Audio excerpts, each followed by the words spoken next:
जैसे राम मंदिर भारत के लिए एक बहुत बड़ी उपलब्धि है।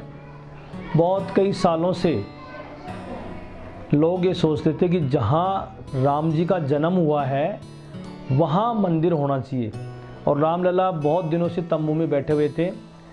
हमारी सरकार ने बहुत ही अच्छा काम किया और राम जी का बहुत भव्य मंदिर बनाया। अब ये 22 तारीख को प्राण प्रतिष्ठा होगी और 22 तारीख को प्राण प्रतिष्ठा के बाद वहाँ रामलला का विराजमान होगा और फिर दर्शनार्थियों के लिए खोल दिया जाएगा। ये एक बहुत बड़ी उपलब्धि है।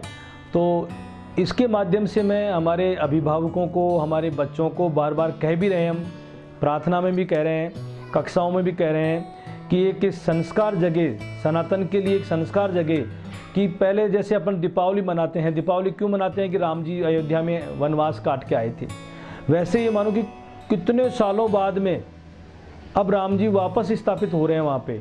तो उस दिन अपन बहुत ही भव्य धूमधाम से मंदिरों को सजाएं, अपने घर को सजाएं, दीपक जलाएं, पटाखे छोड़ें, वही खुशी मनाएं जो दीपावली के दिन मनाते हैं।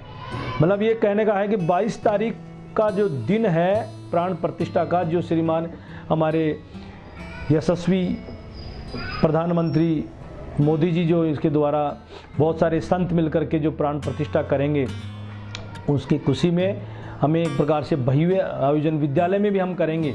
विद्यालय स्तर पे भी हम क्या करेंगे कि जैसे सारे बच्चों को बैठा करके संगोष्ठी करेंगे, दीपदान करेंगे, जो भी हमारे जो छोटा विद्यालय में मंदिर बना हुआ है उसकी सजावट करेंगे, और इस माध्यम से बच्चों को एक नया संदेश जाता है कि हम वास्तव में सनातन धर्म से जुड़े हुए हैं।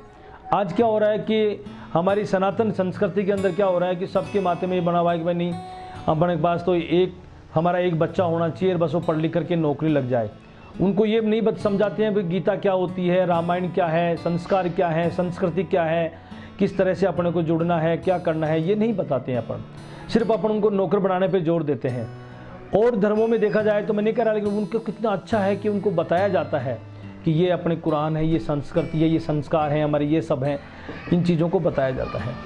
तो ये सब अपने को भी करना चाहिए। अपने को इन बच्चों को मतलब पढ़ा लिखा करके बहुत बड़ा अफसर बनाना ही केवल एक तात्पर्य और पूर्ण उद्देश्य नहीं है। उन बच्चों में एक संस्कार डाला जाए। अब 22 तारीख को जो अपने को जो राम जी महाराज विराजमान होंगे, जहाँ जन्म हुआ है उनकी वो भव्य भूमि के ऊपर उनका स्थापना हो रही है, तो उसके उपलक्ष्य में सारे बच्चों को एक प्रकार से ये बताया जाए कि रामायण की चौपाइयाँ पढ़ें, रामायण की चौपाइयों के साथ में दीपक जलाएं, उसी तरह से पटाखे छोड़ें और नए नए वस्त्र पहने, मिठाइयाँ बनाएं।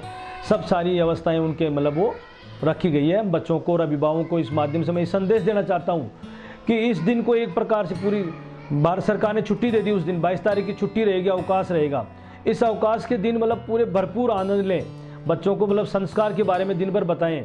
कम से कम 1 घंटा हर माता पिता अपने बच्चों को बैठा के बताएं कि देखो राम जी का जन्म कैसे हुआ, कैसे उनको मतलब राजा बनाया जा रहा था, फिर वनवास भेजा गया, फिर राजा बने और उन्होंने मतलब अपने मर्यादा पुरुषोत्तम के नाम से वो फेमस हुए। उन्होंने किस तरह से छोटी छोटी बातों का उनको मतलब उल्लेख करें और उस दिन मतलब भव्य आयोजन करें, अपने पूरे घर को सजाएं, साफ सफाई करें, स्वच्छता का पूरा ध्यान रखें, दीपक जलाएं और अगरबत्तियां जलाएं और राम जी के प्रति कम से कम 1 घंटा बैठ करके मतलब पूजा पाठ करें, उनको मतलब 56 भोग लगाएं, आरती उतारें उनकी। ये सारी चीज़ें मतलब बच्चों के यदि करेंगे सामने बच्चों के, तो बच्चों के मन में एक नई बात आएगी।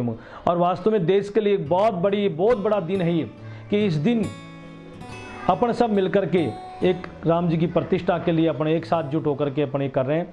इसके लिए मैं सबसे बहुत ज़्यादा धन्यवाद दूंगा कि मोदी जी ये बहुत बड़ी जो एक उपलब्धि है, ये कोई छू नहीं सकता था इस ऊंचाई को, जो ये उन्होंने कर दिया। और ये अपने संस्कृति के लिए, हिंदू धर्म के लिए, सनातन धर्म के लिए बहुत बड़ी बात है। हम विद्यालय में तो सभी धर्म, सभी संस्कृति बराबर हैं, लेकिन हम ये कहेंगे कि बच्चों के अंदर चाहे वो कोई किसी धर्म से हो, अपने धर्म के प्रति आस्था, संस्कार उनमें होने चाहिए। और 22 तारीख की जो राम जन्मभूमि जो जहाँ पे राम जी का बहुत भव्य मंदिर बन चुका है, उसके उपलक्ष्य में मैं बार बार सबको बहुत बहुत बधाई देना चाहूँगा कि भाई इस दिन अपने घर को सजाएं, मंदिर को सजाएं और अपने बढ़िया बढ़िया मिठाइयाँ बनाएं, नए वस्त्र पहने, मालाएं पहनाएं, भगवान को आरती करें और दीपक जलाएं। धन्यवाद।